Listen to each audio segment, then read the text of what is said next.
In the sunlit kitchen, Jennifer Brown was hurriedly brewing coffee. The stethoscope peeking out of her white coat pocket hinted at the busy day ahead. Her rounds at Bayview General Hospital would begin at 8 a.m., with 3 particularly important patient consultations scheduled for the day.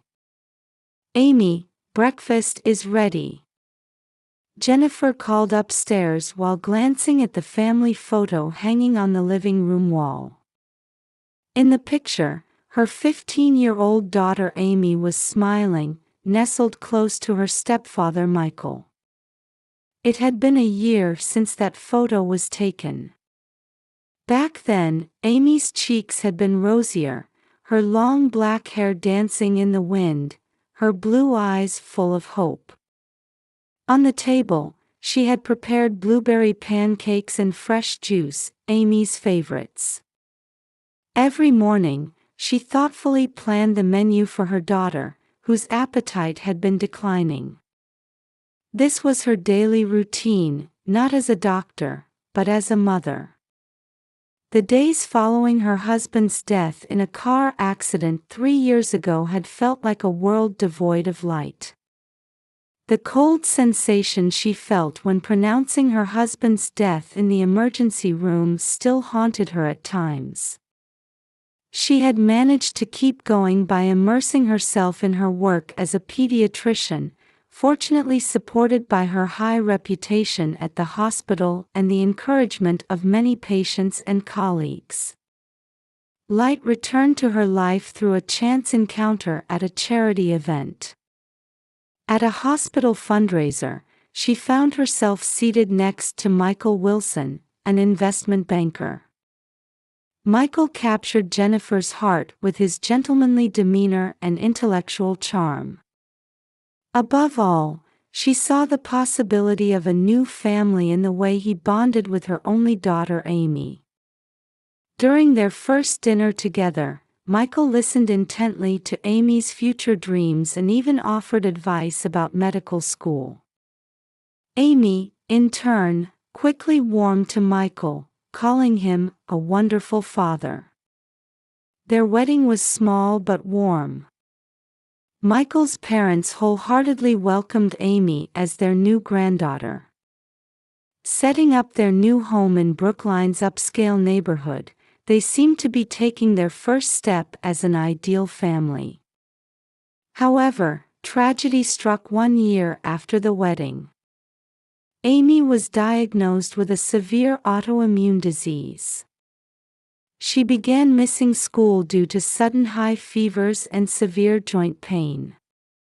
Michael showed surprising dedication from diagnosis through treatment, shouldering the expensive medical bills without a single complaint.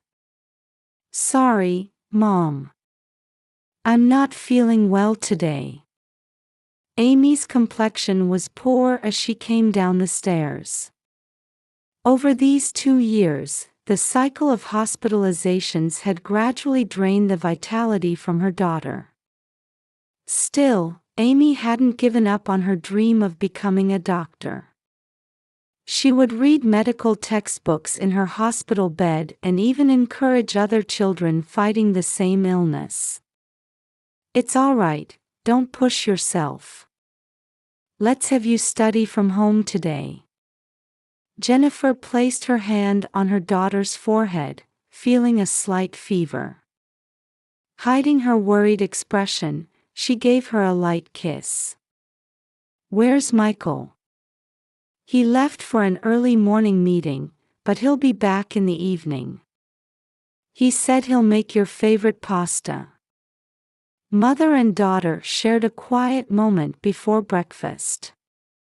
Outside the window, early summer sunlight bathed their upscale Boston neighborhood. Young maple leaves swayed in the breeze, seeming to shimmer with hope. In the garden, the roses that Michael had tenderly cultivated were blooming red. "Mom, I want to get better soon so we can go jogging in the park together again. And I want to restart my ballet lessons too." Jennifer nodded firmly at Amy's words. They would definitely overcome this illness. She had the best medical team. And they had family love. Though the treatments were difficult now, she believed a bright future surely awaited beyond these challenging days. That belief was the best thing she could hold on to right now. Well, I'm off. Call my cell phone right away if you start feeling worse. Amy waved her thin hand as she watched Jennifer head to the door, her white coat swaying. This was their usual morning scene. Hurried footsteps echoed through the hospital corridor at midnight. Dr. Brown. Amy's blood pressure is dropping rapidly. Jennifer's heart froze at the young nurse's voice rushing from the nurse's station. The monitor's warning tone pierced sharply through her ears. She had just been taking a short nap in the on-call room. She ran through the white corridor. The clock showed 2:15 a.m. When she burst into the ICU private room, several medical staff were already gathered around her daughter. The numbers on the monitor screen were dropping by the moment. The attending physician, Dr. Thomas Anderson, was issuing one order after another. But Jennifer, both as a mother and a doctor, understood. Amy's body had reached its limit. On the bed, Amy lay with a pale face, her long black hair spread across the white pillow, and 4 needle in her thin arm. Her body, too thin to believe she was 15, looked like a fragile butterfly. Mom. At that faint voice, Jennifer rushed to her side, forgetting herself. Amy, Mom's here. It's okay, you'll feel better soon. She grasped her daughter's hand with trembling fingers. Cold. So very cold. Where's Michael? I just contacted him. He'll be here soon. In truth, Michael's cell phone hadn't been answering for the past 30 minutes. Jennifer chose to believe his late-night meeting was running long. Mom, I'm scared. Don't be scared. Mom's right here with you. Dr. Anderson quietly placed his hand on Jennifer's shoulder. His gesture conveyed both his professional judgment to wait a little longer for the medication to take effect, and his human compassion suggesting, treasure these remaining moments. Amy's breathing grew increasingly shallow. The heart monitor's waveform became smaller, as if giving up. Mom, I'm sorry. I couldn't keep my promise. Don't apologize for anything. You've been so brave. Mom is so proud of you. Tears rolled down her cheeks, but Jennifer forced a smile. She didn't want to frighten her daughter in these final moments. I wanted to become a doctor, wanted to help sick children. You would have been wonderful. Such a wonderful doctor. The words trailed off. Amy's hand squeezed Jennifer's just a little harder. Mom. I love you. Those were her last words. As the monitor began its monotone sound, the pre-dawn sky was beginning to show the faintest hint of light. The next few hours felt like being in a fog. Michael arrived at the hospital after everything was over. He broke down crying, calling Amy's name repeatedly. The autopsy was performed as a legal requirement. Jennifer felt like she was in an unfamiliar place, despite it being her own hospital. 3 days later. Dr. Brown, do you have a moment? Dr. Anderson approached her with an unusually tense expression. As she was led to his office, Jennifer instinctively knew something serious had happened. There's something I must tell you. The doctor's voice was lower than usual. During the autopsy, we found something. Dr. Anderson pulled out a file with trembling hands. An abnormal amount of sleeping medication was detected in Amy's system. An alarm-like sound rang through Jennifer's head. That's not all. The doctor played surveillance footage from the hospital. It showed a figure entering Amy's hospital room at night and injecting something into her fore. That figure was unmistakably. No, it can't be. The person in the footage was Michael. Jennifer's vision distorted, and the room began to spin. The doctor's voice grew distant. We've already notified the police. Detective Sarah Collins will be here shortly. Outside the window, gentle spring sunlight was streaming down. But Jennifer's world was once again enveloped in deep darkness. The interrogation room at Boston Police Headquarters was smaller than she had imagined. Detective Sarah Collins offered a bottle of water to the exhausted Jennifer. I understand how you must feel. But we need your cooperation to uncover the truth. Jennifer nodded silently. 1 week after Amy's death, her world had completely collapsed. How much did you know about Michael Wilson? He was an investment banker at Goldman Sachs, with an annual income of about $1 million. His parents. Her words trailed off. In fact, how much had she really known about Michael's past? Actually, the suspect Wilson was involved in a similar incident 10 years ago. Detective Collins pulled out a photograph. It showed a girl around Amy's age. Caitlin Morrison, 14 years old. She was the stepdaughter of Wilson's previous wife. She died suddenly while hospitalized for severe asthma. The cause was ruled unknown at the time, but Jennifer's hands trembled. A smile similar to Amy's looked back at her from the photograph. Afterward, a $5 million life insurance payment was made. And this time too. The detective opened a laptop and displayed insurance policy data. Next to Amy's name was a shocking amount, a $3 million policy. The enrollment date was just 2 weeks before Amy's illness began. I didn't know about this. Furthermore, Wilson had substantial debts.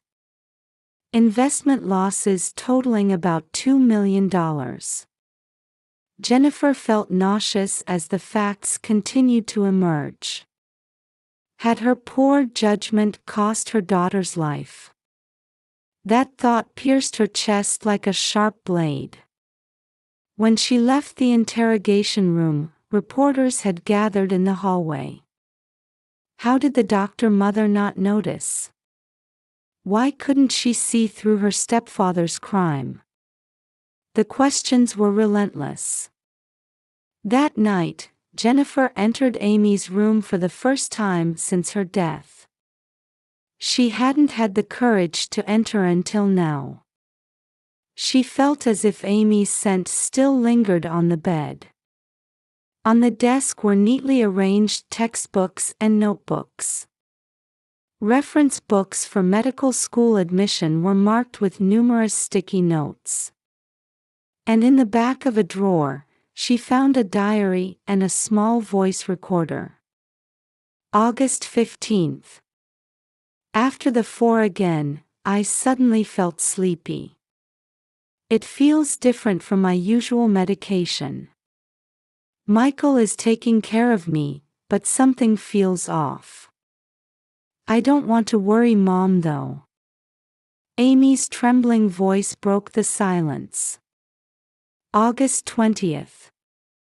When I woke up feeling sick in the middle of the night, I think I saw Michael putting something in my four. But maybe I imagined it. August 25th. When I tried to press the nurse call button, Michael stopped me. He said, "The nurses are busy." But something's wrong. I'll record this too. The recordings ended a few days before Amy's death. The next morning, Jennifer submitted the evidence to Detective Collins.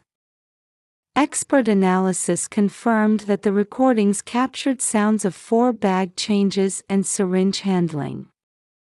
The investigation progressed rapidly. Michael's home and work computers revealed search histories about sleeping medication effects and dosages. Multiple bank account records showed suspicious transfers indicating drug purchases on the dark web. The arrest was executed early Saturday morning. Michael was attempting to flee the country at the airport. Michael Wilson, you are under arrest for the suspected murder of Amy Brown. As Detective Collins read him his rights, Michael showed no signs of resistance. When he briefly glanced at Jennifer, his eyes showed no emotion. During interrogation, Michael confessed with surprising ease. I needed to pay off my debts. Insurance money seemed like a sure way. The original plan was supposed to be quicker. That child just had stronger vitality than expected. His cold statement left even the interrogator speechless. Further investigation revealed more shocking facts. Michael had a prior record of attempted insurance fraud using the same method 20 years ago. However, those records had been concealed by someone. 1 month after Amy's death, Jennifer returned to the hospital. But this time, not as a physician seeing patients, but as the head of the Medical Safety Management Office. She had begun revising the hospital's security systems to prevent such tragedies from recurring. Amy. Mom will surely carry on your wishes. Outside the window, autumn winds rustled through the trees in the hospital courtyard. The Suffolk County Courthouse was filled with a heavy atmosphere. A tense silence hung in the mahogany-furnished, solemn space. The gallery was filled with reporters from across the nation. The insurance murder case involving a doctor mother and stepfather had already captured national attention. Jennifer sat near the prosecution witness stand, wearing a navy suit, with makeup concealing the dark circles under her eyes that testified to months of anguish. All rise. Superior Court of Suffolk County, First Criminal Session. The Honorable Judge Edward Smith presiding. Michael maintained an expressionless face in the defendant's box. His expensive gray suit made him look nothing like a cold-blooded killer.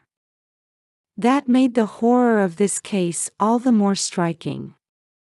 Prosecutor James Morrison slowly stood up. A veteran with 30 years of courtroom experience. This is one of the most despicable premeditated murder cases. Morrison's voice echoed through the courtroom. The defendant Michael Wilson murdered his stepdaughter Amy Brown in an attempt to fraudulently obtain $3 million in insurance money. The victim was just 15 years old. His methods were both cruel and calculated. The screen displayed a smiling photo of Amy. Jennifer instinctively closed her eyes. The prosecution will prove the following facts. Morrison carefully laid out each point. First, the defendant enrolled in an unusually large life insurance policy 2 weeks before the crime. Second, he exploited the victim's medical condition to systematically administer sleeping medication. Third, he has a prior record of similar methods.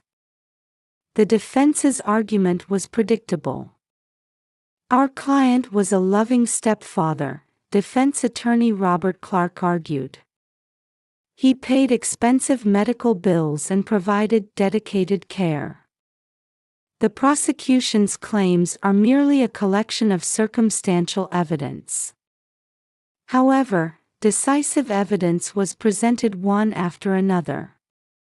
The hospital's security cameras had recorded Michael injecting substances into the fore. Expert analysis confirmed that the shadow of the injected liquid could be seen. Even more shocking was Amy's audio data. Permission to play the recording, the judge nodded. The girl's tired voice filled the courtroom. I feel sick again today. I think Michael is doing something strange, but I don't want to worry Mom. Sobs could be heard from the gallery. Jennifer clenched her fists tightly. Other evidence included records of drug purchases found on Michael's computer, suspicious transfer histories, and records of the attempted insurance fraud from 20 years ago. The defense's arguments gradually weakened. The testimony of Michael's former colleague proved decisive. Just before Amy became ill, the defendant talked about coming into big money. He said it was about insurance, but I thought it was a joke at the time. The trial lasted 2 weeks. Throughout, Michael maintained his expressionless demeanor. However, on the final day, an unexpected development occurred. Would the defendant like to make a final statement? Michael stood up and suddenly changed his attitude completely. I admit to everything. The courtroom erupted in chaos. I got tired of playing the perfect family. I wanted the money. That's all. It just took longer than planned because that child had stronger vitality than expected. His cold words prompted outrage from the gallery. Order in the court, the judge's voice rang out. Jennifer took the witness stand just before the verdict. She began speaking with a trembling voice. You betrayed our trust. But Amy tried to reveal the truth until the end. Even in her final moments, she believed in people and tried to help them. Wiping away tears, she continued. As a doctor, I swore to save lives. But I couldn't even protect my beloved daughter's life. I will carry this guilt for the rest of my life. The courtroom fell into complete silence. On the day of sentencing, the tension in the courtroom was greater than ever. I will now pronounce the sentence for defendant Michael Wilson. The judge's voice slowly resonated. The defendant is sentenced to life imprisonment for first-degree murder, without the possibility of parole. Jennifer quietly closed her eyes. Justice had been served. But this wasn't the end. As she was leaving, reporters surrounded her. "How do you feel about moving forward?" Jennifer answered in a firm voice. "I will continue Amy's mission." She wanted to become a doctor and save suffering people. "I will make that dream come true." Her back appeared more dignified than ever as she left the courthouse. The autumn sun streaming through the courthouse windows gently illuminated her figure. 1 year later, a plaque reading Amy Brown Memorial Pediatric Medical Center shone at the new wing of Boston Children's Hospital. Jennifer stood at the microphone during the center's opening ceremony. The audience included medical professionals from across the nation, corporate representatives, and many patient families. "Let me explain our new initiatives." Her voice was stronger than before. "This center will implement 3 innovative programs. First, comprehensive medical support for children with severe illnesses. Second, establishment of a new medical safety management system. And third, training the next generation of pediatricians." People in the audience were taking careful notes. The Amy case had sent shockwaves through the medical community, leading to nationwide reviews of hospital security systems. Let me explain our medical safety management system in detail. The screen displayed an overview of the new system. First, all medication records will be digitized and monitored in real time. For drips and injections will require double-checking by multiple medical staff members, and these procedures will be recorded 24 hours a day. This system was developed as a lesson learned from Amy's case. Furthermore, we've established a hotline for patients and their families. We've created a system where they can immediately consult with us whenever they feel any anxiety or have questions. The audience erupted in applause. After the ceremony, Jennifer visited a room in the ward. There, in a special glass case, was the last page of Amy's diary, found among her belongings. "In the future, I want to help suffering children. I want to use my experience to support people fighting the same illness." Amy's neat handwriting remained vivid. "Your dream is still saving many children," Jennifer whispered softly. The center's establishment funds came from the entire insurance amount and her own savings. Additionally, many corporations and individuals moved by this case had contributed donations. Meanwhile, Michael Wilson continued serving his sentence at Massachusetts State Prison. His case had led to stricter life insurance screening standards. Furthermore, investigations continued into those who had concealed records of his past incidents, leading to improvements in the insurance industry's practices. "Dr. Brown, do you have a moment?" The voice came from Sarah Johnson, a 25-year-old resident who had been inspired to become a doctor by Amy's case. "The boy in room 14 wrote you a letter." The letter was written in a child's handwriting.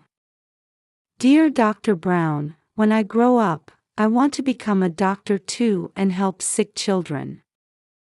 Jennifer felt tears welling up in her eyes.